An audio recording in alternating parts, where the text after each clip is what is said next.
A few months ago, I was having coffee with a friend who's lived in Tokyo for years. We were talking about everyday life, when out of nowhere, he mentioned how the neighborhood around a certain quiet self-defense force base had completely changed. New construction was everywhere. Barracks, administrative buildings, facilities with no public signs. It feels different, he said, not with alarm, but with a kind of puzzled detachment. It's not just one base. It's like a low hum you start to notice everywhere. What struck me was his description of the public reaction, or lack thereof. He showed me a local news clip on his phone about a new defense budget. The anchor reported the record-breaking figure, trillions of yen, with the same steady tone used for weather or traffic. The scrolling comments below were mostly about weekend plans. It was just another piece of government news absorbed and filed away. But then I asked him, so what does all that new construction actually build? He scrolled further and found a different, drier report. He read a line aloud. Funds for long-range standoff missiles and a new space operations group. He paused, and his tone shifted from observant to quietly sober. He said they used to call this kind of thing the shield. Now they're openly talking about building the spear. That subtle semantic shift, from a defense budget to an arsenal for counterstrike, from a force called self-defense to one preparing for operations in space, happened not with a bang, but within the calm bureaucratic language of budget line items. It made me wonder, when does steady, incremental change cross a line that was once considered unthinkable? And why does it so often happen while everyone is looking the other way? Okay, let's unpack this.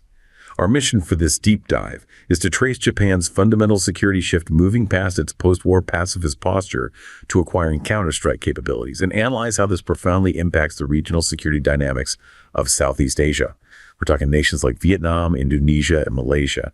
We've been poring over the strategic documents, the budget breakdowns, and the regional reactions to figure out how Japan is reintroducing hard power into the Indo-Pacific and what that means for its status as the region's most trusted partner. And what's so fascinating here is that we aren't just looking at a budget increase. I mean, that's part of it, but we are really looking at a fundamental redefinition of national identity. Right. Japan is leveraging its enormous economic resources, its decades of political trust, to introduce a whole new security architecture into the region. We really need to examine what these new defense policies mean on the ground, how they influence regional arms procurement and partnerships, and critically, can Japan maintain that invaluable status as the most trusted partner while simultaneously pursuing military power status? That's the core of it, isn't it? It is. That tension, that high wire act between trust and continuability is a central thread running through all of this. So the numbers alone are staggering, and they signal a monumental shift that affects the entire Indo-Pacific balance of power. Let's start with the money, because the scale here is historic. Japan is coordinating a defense budget for fiscal year 2026 that's expected to reach 9 trillion yen. And to contextualize that figure for you, 9 trillion yen. That's roughly 60 billion US dollars. It doesn't just surpass the previous year's record of 8.7 trillion yen. It's setting a whole new baseline. But it's not just 1 year, right? The real commitment is longer term. Exactly. The real institutional commitment isn't in that single annual figure. It's in the long-term plan that underpins it all. Which means we have to look beyond just 1 year's spending. What's the total strategic commitment we're seeing? Okay, so the total defense spending plan for the 5 fiscal years, 2023 through 2027, amounts to approximately 43 trillion yen. 43 trillion. It's massive. We are talking about a commitment that is 1.6 times larger than the previous 5-year total. And to give you a scale reference, this massive infusion of capital will push Japan's defense spending into the top 3 globally. So just behind the United States and China. Just behind the U.S. and China. It represents a long-term structural institutional commitment to becoming a high-end military power that's, capable of high-intensity conflict. And this commitment requires them to break a symbolic political barrier that really defined Japan's identity for 70 years. They're aiming to achieve 2% of GDP in defense spending by 2027. We have to spend a minute on this because that figure shatters the long-standing post-war limit of 1% of GDP. Yes. The 1% defense spending limit was Japan's financial equivalent of a constitutional amendment. Right. It wasn't just an arbitrary number. It was a symbol. It was the visible commitment. It was the public promise made after World War II, symbolizing Japan's adherence to the pacifist tenets of Article 9. For decades, it was a source of pride for the Japanese public and, frankly, a source of deep reassurance for its neighbors, particularly those who suffered during the last war. So moving to 2% isn't just double the money. It's an institutional declaration that a 50-year-old promise, the one that underpinned the Fukuda Doctrine, has been functionally retired. We're talking about a profound structural change in national priorities, then. It's moving defense squarely back into the center of national policy, and it's undoing decades of political legacy. So what is all that money actually buying? Well, it's buying capabilities that shift Japan from a purely defensive stance toward possessing offensive leverage. The core strategic goal here is securing counterstrike capabilities, which, as you pointed out in the intro, is the polite diplomatic term. The polite term. Analysts are much blunter. They often call them enemy base attack capabilities. And this move shifts Japan explicitly beyond its constitutional mandate of exclusive defense. Okay, so let's break that down. If you are exclusively defensive, you only engage a threat once it has already entered your airspace or your territorial waters. What does acquiring counterstrike capacity mean in practical military terms for the self-defense forces? It means they are acquiring or developing assets with sufficient range and precision to hit an enemy's launch facilities or their command centers or missile batteries before those threats are launched or land on Japanese soil. And that's the essence of the shield-to-spear metaphor. That's it, exactly. Yeah. Key acquisitions include securing long-range assets like the U.S. Tomahawk cruise missile. This is a very deliberate, very visible shift. I feel like I have to introduce some friction here on the Tomahawk acquisition. It's an incredibly powerful weapon. Its range is over 1,600 kilometers, which allows Japan to strike deep into adversary territory. Critics would argue that buying these purely offensive missiles is, well, it's directly contradictory to that decades-old promise of the Fukuda Doctrine. How can the region reconcile the soft power trust with the hard power reality of that specific weapon system? That is the central strategic friction point. It's the question everyone is asking. Japan's political establishment argues that these are necessary for deterrence, that if an adversary knows Japan can strike back, they'll be less likely to strike first. A defensive necessity. They frame it as a defensive necessity, yes, in a region that's increasingly saturated with ballistic missiles. But regardless of the justification, the Tomahawk signals that Japan is ready to operate far beyond its immediate territorial defense perimeter. And what's more, to reduce long-term dependency on Washington, they are also internally developing their own high-speed cruise missiles to strengthen those origin strike capabilities. So they're building indigenous control over this core strategic function? Absolutely. This doctrinal change is so significant that I've seen experts describe Japan's new national strategy as moving from purely defensive to what they call kobukenbi. Yes, kobukenbi. It translates literally to offensive and defensive. It is a fundamental shift in posture, but its meaning is highly practical. What does that mean for the military? It means the military is authorized not just to intercept incoming threats, but to proactively neutralize the source of those threats. This requires new rules of engagement, very sophisticated surveillance, and seamless coordination between the ground, sea, and air elements of the JSDF. The Japan Self-Defense Forces. Right. It means the JSDF are moving from being strictly reaction forces to genuine power projection forces capable of integrated deterrence. And that shift isn't just about hardware. It's about reorganizing the military structure itself to meet these modern multi-domain challenges. So Japan is undergoing an institutional transformation to match these new offensive and defensive capabilities. Look at the domain capabilities they are prioritizing. Future conflict is no longer just air, land, and sea, right? Oh, yeah. Japan is now heavily investing in the space domain. They are forming a new entity, the Space Operations Group, and they're even redesignating the Air Self-Defense Force as the Aerospace Self-Defense Force. Well, what does that redesignation from Air to Aerospace Self-Defense Force actually allow Japan to do that it couldn't before? And what's the mandate of this new Space Operations Group? For now, it's primarily defensive and surveillance focused, but it's crucial for modern warfare. Their mandate includes monitoring threats to Japanese satellites, ensuring communications continuity, and conducting what they call space domain awareness. So they're creating a defensive shield for their digital and orbital assets. Essentially, yes. If you think about it, the majority of modern intelligence gathering and early warning systems rely on satellites. for GPS, for communication, for missile tracking. So protecting those satellites becomes a core military function. It's a recognition that the air domain now extends into low Earth orbit, and that security has to be integrated across all these domains. Precisely. And regionally, the reinforcement seems highly concentrated in that critical southwestern island chain, the area closest to Taiwan and the East China Sea flashpoints. Absolutely. The 15th Brigade, which is stationed in Naha in Okinawa, is being upgraded to a full division. That's a significant increase in manpower and capability. A huge one. It significantly strengthens the defense system for that entire southwestern region. The focus here is on rapid deployment capabilities, anti-accessoria denial defenses, and maintaining persistent surveillance over the contested Senkaku-Ryukyu Islands and the surrounding sea lanes. So it's a commitment to forward deterrence, positioned to influence any regional contingency. That's the signal, yes. So if we synthesize all of this, the strategic motivations behind this colossal 43 trillion yen spending plan, it seems like they can be broken down into three primary interconnected purposes. First, achieving military power status and explicitly breaking those post-war defense constraints. Exactly. This is driven by internal political forces, fundamentally realizing the strategic goals initiated under former Prime Minister Shinzo Abe. The current budget increase is really the financial realization of the political groundwork that allowed for the right of collective self-defense. It's about Japan asserting its status as a fully sovereign, strategically capable actor on the world stage, demanding respect from both allies and rivals. The second purpose feels more geopolitical and pragmatic, accommodating the U.S. demand for increased defense responsibility. Given the U.S. pivot to focus on peer competition, Washington is clearly keen for Japan to shoulder more of the weight.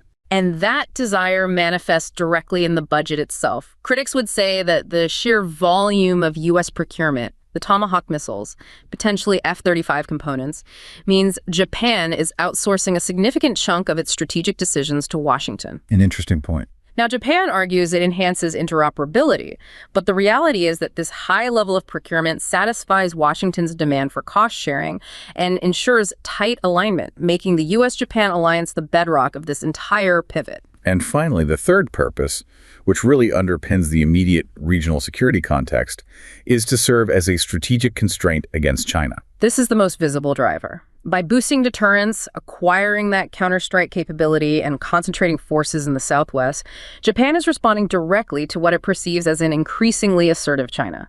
This objective has been the primary direction since Japan passed its new Security 3 documents back in 2022.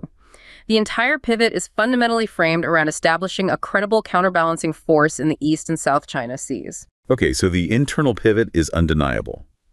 But how do you go about exporting this new military identity, this shift from economic giant to security partner, without alarming a historically sensitive region? That brings us to their new toolkit for engagement with Southeast Asia. And this is where Japan's long-standing diplomatic finesse really comes into play. They didn't just abandon their role as a non-military donor, they meticulously created a new instrument designed specifically for security cooperation. The launch of the Official Security Assistance, or OSA, in 2023 marks a pivotal and very formal shift. So OSA is effectively a specialized checkbook with very specific rules designed to buy influence and build capacity where traditional official development assistance, or ODA, could not go. Precisely. ODA has strict restrictions against funding anything military. No guns, no barracks, no training exercises. It's strictly for socioeconomic development. Ports, hospitals, schools. OSA fills that critical gap. It provides grant financial assistance specifically to the military and defense forces of partner countries.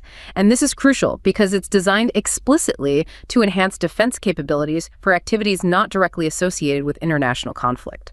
It focuses on things like maritime security, humanitarian assistance, and disaster response. And how fast is this program growing? Rapidly. The OSA budget doubled significantly in fiscal year 2024 to approximately $34 million. That's still a modest number compared to their ODA budget. It is, but the rapid doubling sends a clear signal that this instrument is now institutionalized and will likely grow quickly. The initial budget was intentionally modest, a politically cautious start to avoid immediate regional alarm, but it's anticipated to grow quickly, possibly exceeding 10 billion yen eventually, giving Japan's military assistance a real enduring presence. And the equipment is strictly non-lethal, focused on things that enhance surveillance and response capability. That's right. The scope of OSA is very careful and strategic to protect Japan's image as a non-military power. It focuses on equipment and capacity building for rescue, transportation, vigilance, surveillance, and minesweeping. So think coastal radar systems, high-speed rescue boats. Exactly, and materials for military facility construction, like barracks or maintenance hangars. These assets directly enhance a partner country's ability to patrol their territorial waters and airspace, which, directly benefits maritime security for everyone. And beyond just grant assistance, Japan is also deepening institutional defense ties through a major defense tie-up called the Reciprocal Access Agreement, or RAA. An RAA is a major political and logistical breakthrough. It's a formal arrangement that streamlines the process for conducting joint defense activities. So it pre-approves the legal and administrative framework for military forces to enter and exit a partner country for specific purposes.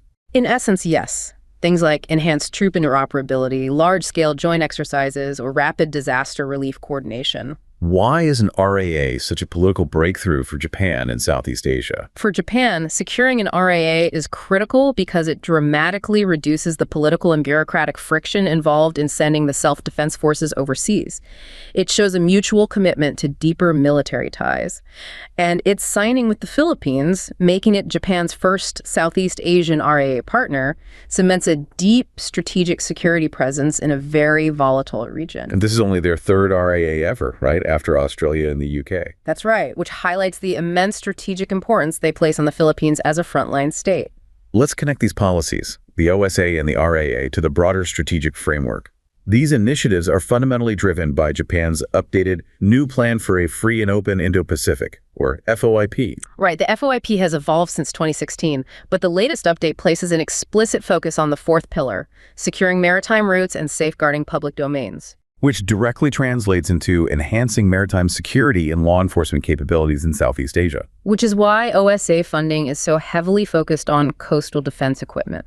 It's all about ensuring freedom of navigation and building capacity for coastal states to enforce international law within their exclusive economic zones. And this naturally positions Japan and its partners against China's territorial claims in the South China Sea. That is the transparent strategic motive. By giving coastal states radar and patrol boats through OSA, Japan is subtly but firmly helping them maintain the status quo. It helps them push back against unilateral attempts by Beijing to change maritime boundaries through coercion or force. So the FOIP is essentially an effort to build collective deterrence through cooperation. It is. It's about strengthening the hands of coastal states without imposing a direct military alignment. And we've already seen early implementation. Which nations were the first to benefit from this OSA program? Malaysia and the Philippines were the trailblazers. They received the initial OSA funds in fiscal year 2023-2024. Malaysia, for instance, received a very tangible $2.8 million grant. It was specifically targeted at enhancing its maritime security through the provision of rescue boats and surveillance equipment. And that's strategic, since Malaysia borders the vital Malacca Strait and has its own territorial disputes with China. Precisely. And looking forward, Indonesia and Vietnam are anticipated to be significant beneficiaries in the next fiscal year.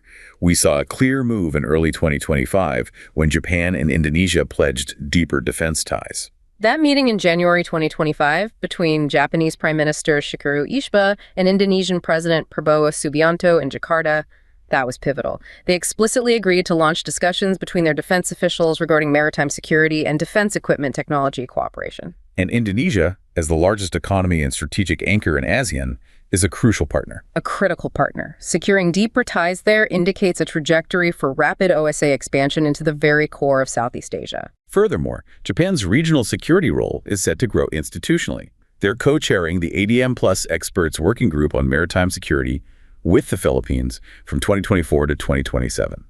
We should probably define why this is such a major step. Well, this co-chairmanship is crucial because ADM Plus is the central military dialogue platform for ASEAN and its 8 key dialogue partners, including the U.S. and China. So everyone is at the table. Everyone is at the table.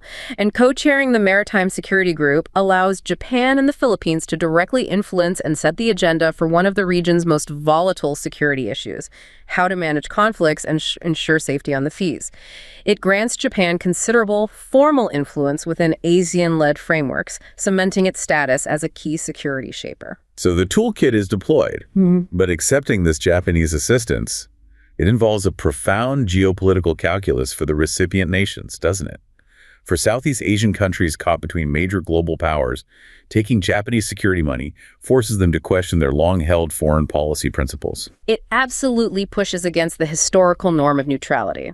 Japan's move from being a non-military donor to an active security provider forces nations to decide if they can accept the benefits without being drawn into a broader strategic alignment they want to avoid. Let's start with Vietnam. Using the perspective of, say, a Vietnamese Coast Guard captain. Let's call him Captain Min.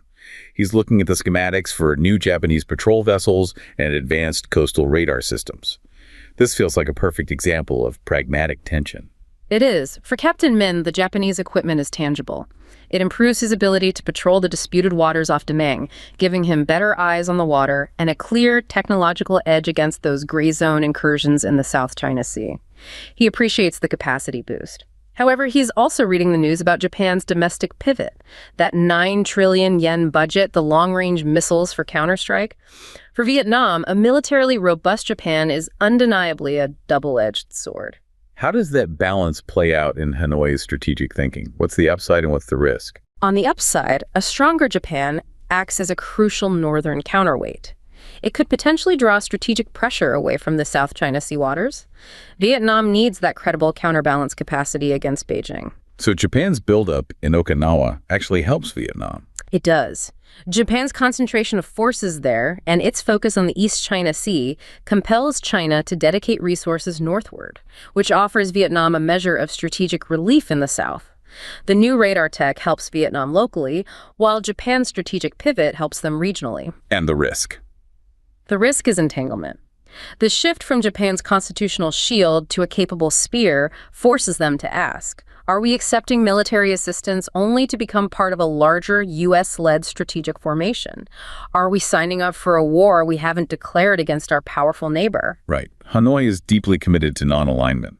Deeply. And accepting military systems that are designed to be interoperable with the U.S.-Japan alliance structure complicates that neutrality. Min wonders if he's being drafted into a formation he didn't officially sign up for simply by accepting a new radar system. That is the practical tension in real time. Okay, now let's look at Indonesia's procurement dilemma.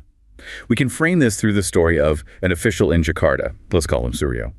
For decades, Japanese cooperation meant civilian infrastructure, high-speed rail, the peaceful builder. Now, Suryo's staring at brochures for superior defense technology, explicitly funded by this expanding Japanese defense push. And this is where the commercial decision becomes deeply geopolitical. Japan's commitment to its own defense R&D, that 43 trillion yen commitment, is creating cutting-edge defense products. For an engineer like Suryo, the technology is highly appealing. We're talking about advanced coastal defense systems, maybe Japanese-developed shield missile systems, or sophisticated attack-capable drones with superior precision and integration features. These offer better performance compared to older or less reliable procurement options from other states. But Indonesia, under its independent, free and active foreign policy, is committed to non-alignment. How does accepting superior Japanese technology challenge that long-held stance? The challenge lies in long-term dependency and data alignment. Accepting complex Japanese defense technology requires long-term maintenance contracts, spare parts, and proprietary software updates. That creates a technological dependency on Tokyo that can last for decades. And there's more to it than that. Much more. Modern systems are designed for interoperability with U.S. and allied C4ISR systems. Command, control, communications, computers, intelligence, surveillance, and recon. Exactly. Yeah. So accepting them means tacitly aligning Jakarta's strategic data sharing and command structures into that wider U.S.-Japan network. So the Made in Japan stamp is no longer just a quality guarantee. It represents a profound strategic choice. Precisely. Suryo realizes that accepting the technology means buying into a supply chain that is fundamentally betting on Japan's side in a high-end conflict scenario. It's a strategic choice masquerading as a commercial one, forcing Indonesia to weigh technological superiority against its foundational policy of independence. This influence, wielded through industrial policy, is reshaping the arms market in Southeast Asia. This expansion of defense cooperation is also visibly driving the formation of new regional security architecture, what some people are calling quad-light networks.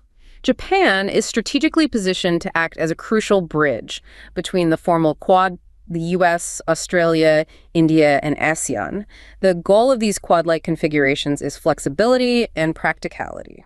They're flexible arrangements that bolster strategic coherence and interoperability without activating the official and potentially antagonistic Quad brand. Right, which Beijing views with deep suspicion as an anti-China bloc. So what does that networked approach look like in practice? It involves specific, coordinated military engagement tailored to maritime security. For example, we saw multilateral naval exercises in the South China Sea in August 2023 and again in April 2024 involving Japan, the US, Australia, and the Philippines. This thickening web of cooperation also extends to participation in regional military exercises, like the massive Indonesian U-8-era Super Garuda Shield, where Japan participates, and the Australian-US Talisman Sabre, which actively includes observers from key ASEAN nations.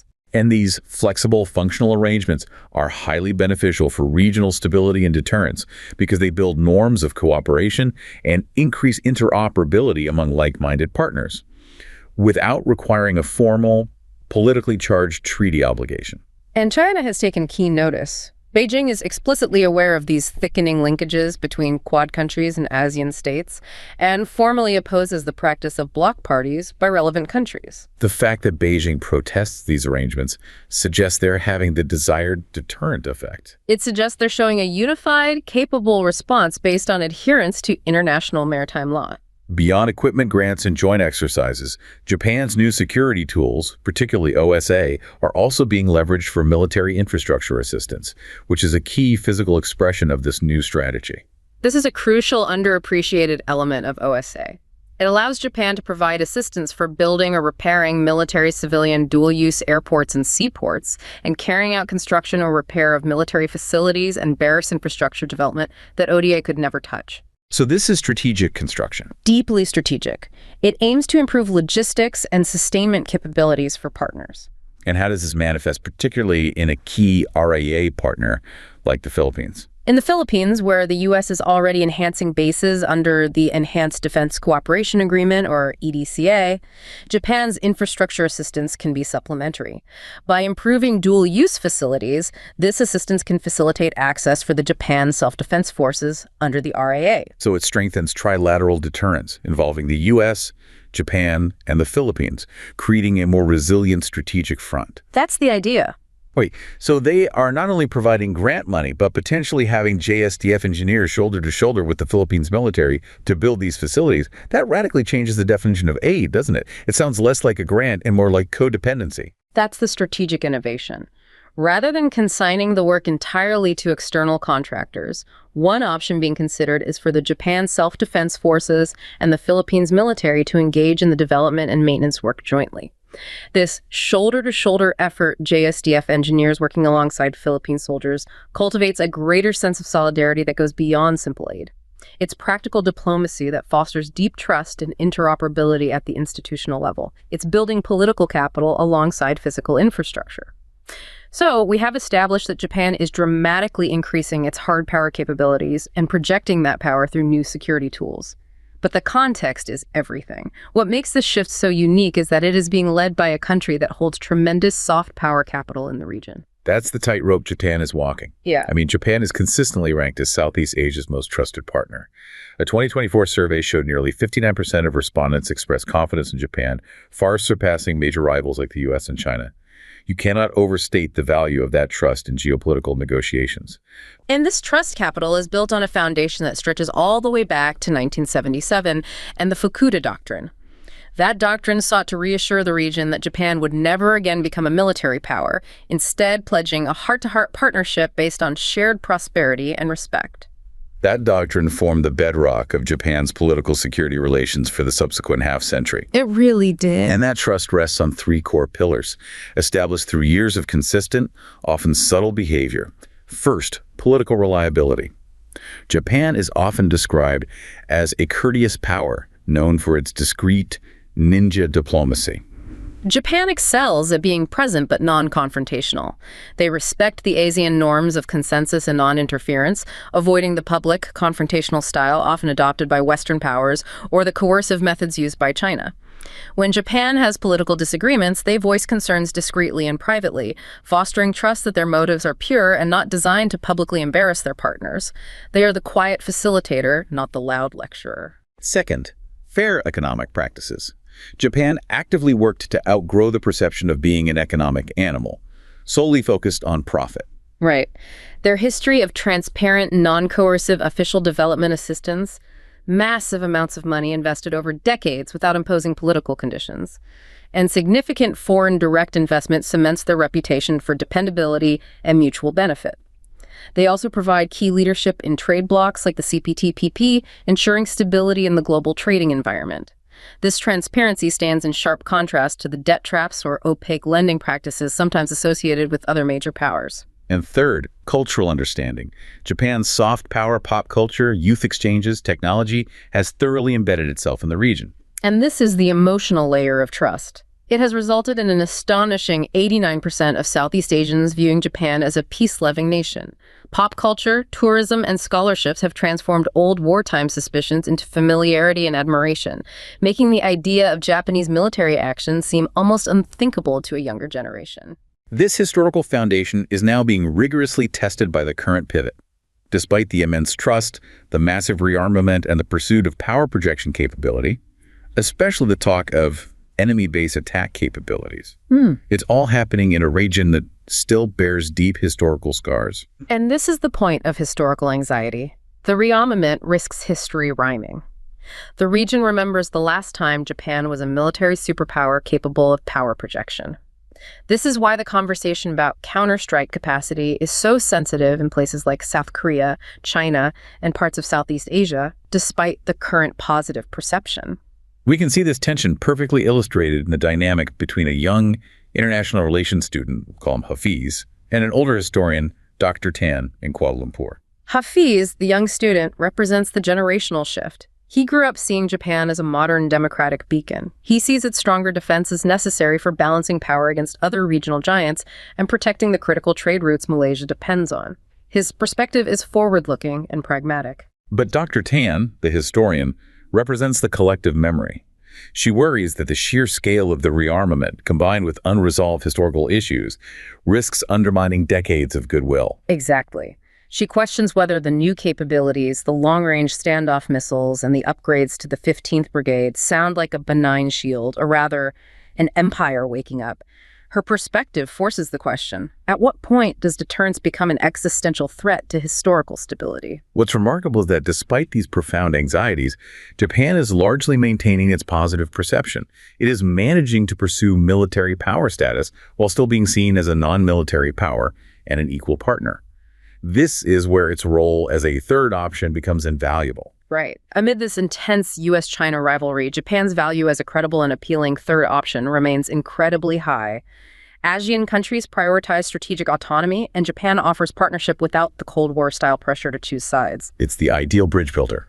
Politically aligned with the West, but geographically and culturally Asian. Which allows Japan to maintain its influence without being overly coercive. How so? Japan avoids the Western method of public condemnation regarding sensitive issues like internal governance in ASEAN countries.